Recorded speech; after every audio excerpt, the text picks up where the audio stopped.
കൃഷ്ണ. എല്ലാവർക്കും മാധവത്തിലേക്ക് സ്വാഗതം. കഴിഞ്ഞ ദിവസം നമ്മൾ കംസവധമാണ് പഠിച്ചത്. കംസനെ ഭഗവാൻ ശ്രീകൃഷ്ണൻ വധിച്ചു.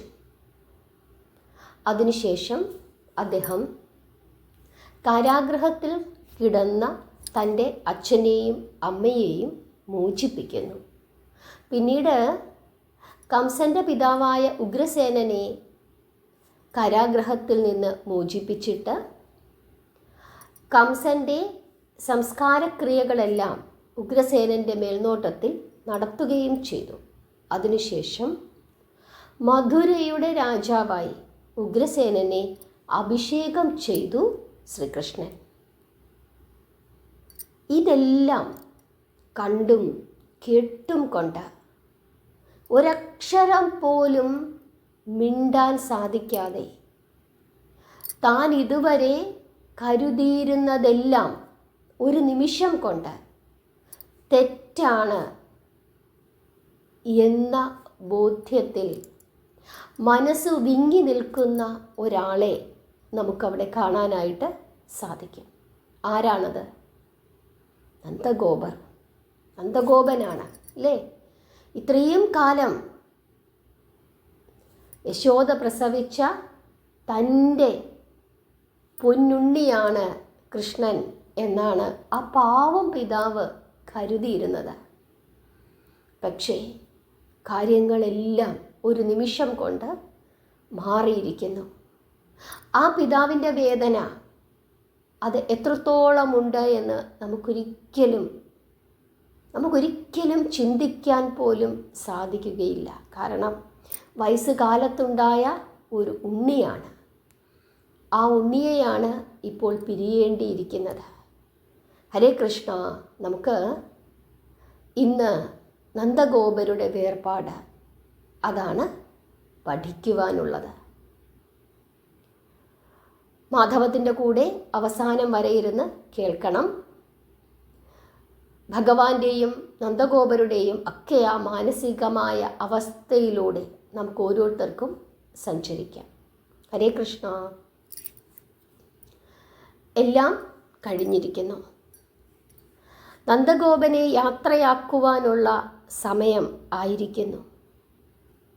അതുവരെ അദ്ദേഹം കൃഷ്ണൻ്റെ ആഗ്രഹപ്രകാരം മധുരയിൽ താമസിക്കുകയായിരുന്നു. നന്ദഗോപരുടെ പുത്രൻ ശ്രീകൃഷ്ണൻ നന്ദഗോപരുടെ അടുക്കലേക്ക് അതാ നടന്നു ചെല്ലുന്നു. അച്ഛനെ വന്ദിച്ചതിനു ശേഷം കൃഷ്ണൻ അച്ഛനോട് പറയുകയാണ്, അച്ഛാ, ഇത്രയും കാലം അച്ഛൻ ഇവിടെ താമസിച്ചതിൻ്റെ ഇടയ്ക്ക് എൻ്റെ ജന്മരഹസ്യം മുഴുവനും അറിഞ്ഞിരിക്കുമല്ലോ. എൻ്റെ പെറ്റമ്മയ്ക്കും ജനിപ്പിച്ച പിതാവിനും എന്നെ ഒരു നാഴിക പോലും വളർത്തുവാനുള്ള യോഗമുണ്ടായില്ല. ഇത്രയും നാൾ എൻ്റെ മാതാപിതാക്കളായി എന്നെ ലാളിച്ചു വളർത്തിയത് നിങ്ങളാണ്. എന്നെക്കൊണ്ടുള്ള സകല ഉപദ്രവങ്ങളും സഹിച്ചതും ക്ഷമിച്ചതും നിങ്ങളാണ്. എൻ്റെ പെറ്റമ്മയുടെ മുല എനിക്ക് വേണ്ടി ഒരിക്കലും ചുരത്തിയിട്ടില്ല. എൻ്റെ വളർത്തമ്മയുടെ മുലയുണ്ടാണ് ഞാൻ വളർന്നത്. സ്വന്തം പുത്രനാണെന്ന് കരുതി അമ്മ എന്നെ വളർത്തി. സ്വന്തം അമ്മയാണ് എന്ന് ഞാനും കരുതി. അതുപോലെ അച്ഛനും. പക്ഷേ ഇപ്പോൾ വിധി തിരിഞ്ഞിരിക്കുന്നു. ഇതിനെന്തു പ്രതിഫലമാണ് ഞാൻ നിങ്ങൾക്ക് നൽകേണ്ടത് എനിക്ക് അറിഞ്ഞുകൂടാ. അവിടുത്തേക്ക് എൻ്റെ കൂപ്പുകൈ, അതുമാത്രമാണ് അച്ഛനും അമ്മയ്ക്കും എനിക്ക് നൽകുവാനുള്ളത്. വേറെ എന്താണ് ഞാൻ നൽകേണ്ടത്? അമ്മയുടെ പവിത്രമായ പാദങ്ങളിലും ഞാൻ വിനീതമായി പ്രണമിച്ചതായി അച്ഛൻ പറയണം. ഞാൻ കൊച്ചു പൈതലായിരിക്കുന്ന കാലത്ത് ഓരോരോ ദുഷ്ടന്മാർ വന്ന് എന്നെ കൊല്ലുവാൻ ഒരുങ്ങിയപ്പോൾ അച്ഛനും അമ്മയും തിന്ന തീയ് അതിനു ഞാൻ എന്തു പ്രതിഫലം തന്നാൽ മതിയാകും? ഇപ്പോൾ ഇവിടുത്തെ സ്ഥിതിക്ക് ഞാൻ അങ്ങോട്ട് വരുന്നത് ശരിയല്ല എന്ന് അച്ഛനും അറിയാമല്ലോ. ഞങ്ങളെക്കുറിച്ചോർത്ത് സങ്കടപ്പെടരുത്. സുഖമായി അച്ഛൻ തിരിച്ചു പോകൂ. അവിടെ പോയി താമസിക്കൂ. സർവ്വവിവരങ്ങളും പറഞ്ഞ് അമ്മയെ സമാധാനിപ്പിക്കണം. എൻ്റെ കൂട്ടുകാരികളായ ഗോപസ്ത്രീകളും എൻ്റെ കൂട്ടുകാരന്മാരായ ഗോപാലബാലന്മാരും അവരോടെല്ലാവരോടും അച്ഛൻ പറയണം, എന്നെ ഓർത്ത് വിഷമിക്കരുത് എന്ന്. ഇവിടുത്തെ കാര്യങ്ങളെല്ലാം ഒരുവിധം ശരിയാക്കിയിട്ട് ഞാൻ അവിടെ വന്ന് നിങ്ങളെ എല്ലാവരെയും കണ്ടുകൊള്ളാം. യശോദ നന്ദഗോപന്മാരുടെ ലാളനയും ഗോപസ്ത്രീകളുടെ സ്നേഹവും ഗോകുലത്തിലെ ജീവിതവും വൃന്ദാവനവും കാളിന്തിയും എനിക്കൊരിക്കലും മറക്കുവാൻ സാധിക്കുകയില്ല. ഞാൻ ദേവകിയുടെയും വസുദേവരുടെയും പുത്രനാണ് എങ്കിലും ഞാൻ എന്നും യശോദയുടെയും നന്ദഗോപൻ്റെയും പുത്രൻ തന്നെയാണ്. ഞാൻ യാദവനാണെങ്കിലും ഗോപകുമാരനാണ്. ഗോകുലമാണ് എൻ്റെ ജന്മനാട്. ഇതൊന്നും എനിക്ക് മറക്കുവാൻ സാധിക്കുകയില്ല. എൻ്റെ മഞ്ഞമുണ്ടുകളും കിങ്ങിണി, വള, നൂപുരം തുടങ്ങിയ ആഭരണങ്ങളും കളിസാധനങ്ങളും വില്ലും കാലിക്കോലുമെല്ലാം പ്രത്യേകം സൂക്ഷിച്ചു വെക്കണമെന്ന് അമ്മയോട് അച്ഛൻ പറയണം. ആരും എടുത്തുകൊണ്ട് പോയി കേടുവരുത്തുവാൻ സമ്മതിക്കരുത്. അവയൊക്കെ എനിക്ക് അത്രമേൽ പ്രിയപ്പെട്ടതാണെന്ന് അച്ഛൻ അറിയാമല്ലോ. പശുക്കളും ഗോപസ്ത്രീകളും എൻ്റെ ഓടക്കുഴൽ വിളി കേൾക്കുവാൻ കാത്തിരിക്കുകയാണ്. ഇനി എൻ്റെ വേണുനാദം ആരും കേൾക്കുകയില്ല. വൃന്ദാവനം വെടിഞ്ഞപ്പോൾ ഓടക്കുഴലും ഞാൻ വെടിഞ്ഞു കഴിഞ്ഞു. എൻ്റെ കാര്യങ്ങൾ അമ്മയോട് പറയുമ്പോൾ അമ്മ തീർച്ചയായും കരയും. കരയാൻ അച്ഛൻ സമ്മതിക്കരുത്. എനിക്കുള്ള വെണ്ണയും പാലും അമ്മ ഇനി ആർക്കു കൊടുക്കും? അതോർക്കുമ്പോൾ എൻ്റെ കണ്ണുകൾ നിറയുന്നു. എൻ്റെ ഹൃദയം വേദനിക്കുന്നു. ഞാൻ ഇങ്ങനെയൊരു പരാധീനക്കാരനായി പോയല്ലോ. എന്തു ചെയ്യാം? അച്ഛാ, സമാധാനത്തോടു കൂടി പോകൂ. ഞാൻ അവിടെ വന്ന് എല്ലാവരെയും കണ്ട് സന്തോഷിപ്പിച്ചു കൊള്ളാം. ഒരു കാര്യം അച്ഛൻ അമ്മയോട് പ്രത്യേകം പറയണം. അമ്മ തന്ന പാലും വെണ്ണയും ഇപ്പോഴും എൻ്റെ ഉദരത്തിലുണ്ട് എന്ന്. അതാണ് എൻ്റെ ഈ ശരീരമെന്ന് അമ്മയോട് പറഞ്ഞ് അച്ഛൻ അമ്മയെ സമാധാനിപ്പിക്കണം. ഇങ്ങനെയൊക്കെ പറഞ്ഞുകൊണ്ട് മനസ്സും കണ്ണുകളും ശബ്ദവും ഇടറിക്കൊണ്ട് കൃഷ്ണൻ അരവിന്ദ നയനൻ നന്ദഗോപരുടെ പാദങ്ങളിൽ വീണ് നമസ്കരിക്കുന്നു. രാമനും നന്ദഗോപൻ്റെ പാദങ്ങളിൽ നമസ്കരിക്കുന്നു. നന്ദൻ രണ്ടുപേരെയും പിടിച്ച് എഴുന്നേൽപ്പിച്ച് മാറോട് ചേർത്ത് ആലിംഗനം ചെയ്ത് മാറി മാറി ചുംബനങ്ങൾ കൊടുക്കുന്നു. അതിനുശേഷം കൃഷ്ണനെയും രാമനെയും കെട്ടിപ്പിടിച്ച് കരയുന്നു. സങ്കടം സഹിക്കുവാൻ ആർക്കും സാധിക്കുന്നില്ല. ആത്മാവിൻ്റെ ആത്മാവായി വളർത്തിയ ആത്മജനെ പിരിയാൻ പോകുന്ന ആ പിതാവിൻ്റെ ഹൃദയത്തിൽ എന്തൊക്കെ വികാരങ്ങളാണ് അല തല്ലുന്നത് എന്ന് ആർക്കാണ് വർണ്ണിക്കുവാൻ സാധിക്കുന്നത്? 9.5 വർഷം അമ്പാടിയെയും ഗോകുലത്തെയും സ്വർഗമാക്കിയ ഓമനക്കണ്ണൻ. ആ കണ്ണൻ്റെ കഥകൾ മുഴുവനും നന്ദഗോപരുടെ മനസ്സിലേക്ക് കടന്നു വരികയാണ്. മുല കുടിച്ച് പൂതനയെ വധിച്ചതും ചാടിനെ തകർത്തതും മരുതുമരങ്ങൾ വീഴിച്ചതും ഗോവർദ്ധനം പൊക്കി കുടയായി പിടിച്ചതും കാളിയനെ മർദ്ദിച്ചതും ആകാശത്തിലെ പൂർണ്ണചന്ദ്രനെ കണ്ടിട്ട് ആ ചന്ദ്രനെ പിടിച്ചു കൊടുക്കണം എന്ന് പറഞ്ഞ് ശാഠ്യം പിടിക്കുന്നതുമെല്ലാം നന്ദഗോപരങ്ങനെ ഓർക്കുകയാണ്.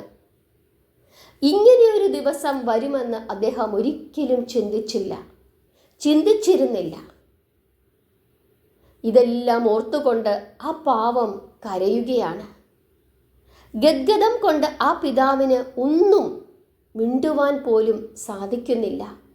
മക്കളെ പലതവണ ആലിംഗനം ചെയ്ത് രണ്ടുപേർക്കും വേണ്ട അനുഗ്രഹങ്ങളെല്ലാം ആ പാവം വൃദ്ധൻ നൽകുകയാണ്. കണ്ണുനീരോടുകൂടി നന്ദഗോപര് മറ്റ് ഗോപാല ബാലന്മാരും ഒരുമിച്ച് വണ്ടിയിൽ വന്ന് കയറുന്നു.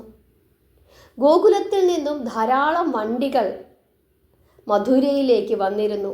ആ വണ്ടികളിലെല്ലാം തന്നെ ധാരാളം പൊന്നും പണവും വസ്ത്രങ്ങളും ആഭരണങ്ങളുമെല്ലാം അച്യുതൻ കൊണ്ടുവന്ന് വെക്കുന്നു. അതെല്ലാം അച്യുതൻ അച്ഛന് നൽകുകയാണ്. കൂട്ടുകാരായ ഗോപാല ബാലന്മാർക്ക് ധാരാളം വസ്ത്രങ്ങൾ വാസുദേവൻ നൽകി അവരെയും സന്തോഷിപ്പിക്കുന്നു.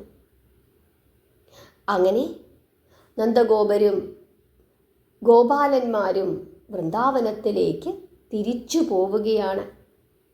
ചാടുകൾ അങ്ങനെ സാവകാശം നീങ്ങിത്തുടങ്ങി.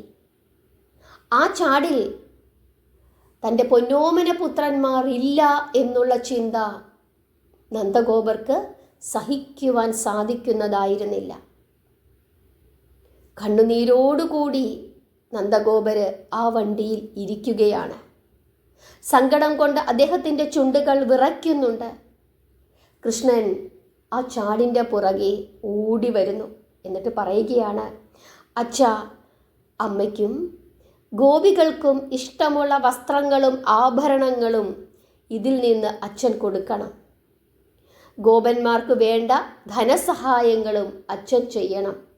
അതിനുള്ള വകയെല്ലാം ഈ വണ്ടികളിൽ ഞാൻ വെപ്പിച്ചിട്ടുണ്ട്. എൻ്റെ ഓർമ്മയ്ക്കായി ഞാൻ നൽകുന്ന സമ്മാനമാണ് ഇതെന്ന് അവരോട് പറയണം. അങ്ങനെ ആ വണ്ടിയുടെ പുറകെ ഓടി വന്ന് നന്ദഗോപരുടെ പുത്രൻ പറയുകയാണ്. ധാരധാരയായി ഒഴുകുന്ന കണ്ണീരോടും നിലയ്ക്കാത്ത നെടുവീർപ്പുകളോടും കൂടി നന്ദഗോപൻ അങ്ങനെ യാത്ര തിരിക്കുകയാണ്. അദ്ദേഹം ഇരുന്നിരുന്ന വണ്ടി അങ്ങനെ നീങ്ങിത്തുടങ്ങി. ഗോപാല ബാലന്മാർ ചാടുകളിൽ ഇരുന്നു കൊണ്ട്, കൃഷ്ണ, ഞങ്ങൾ പോകട്ടെ, വേഗം വരണം, ഞങ്ങൾ നിന്നെ കാത്തിരിക്കും, നിന്നെ കൂടാതെ കാളിന്തി നദീതീരത്തിലേക്ക് ഞങ്ങളിനി പോവുകയില്ല, ഞങ്ങളെ നീ മറക്കരുത്, ഞങ്ങൾ ഇപ്പോൾ പോകുന്നു, നീ എത്രയും വേഗം തിരിച്ചു വരണം എന്ന് ഇടറുന്ന സ്വരത്തിൽ അവർ വിളിച്ചു പറയുകയാണ്. എല്ലാം കണ്ടും കേട്ടും കൊണ്ട് രാമൻ അങ്ങനെ അവിടെ നിൽക്കുന്നുണ്ടായിരുന്നു.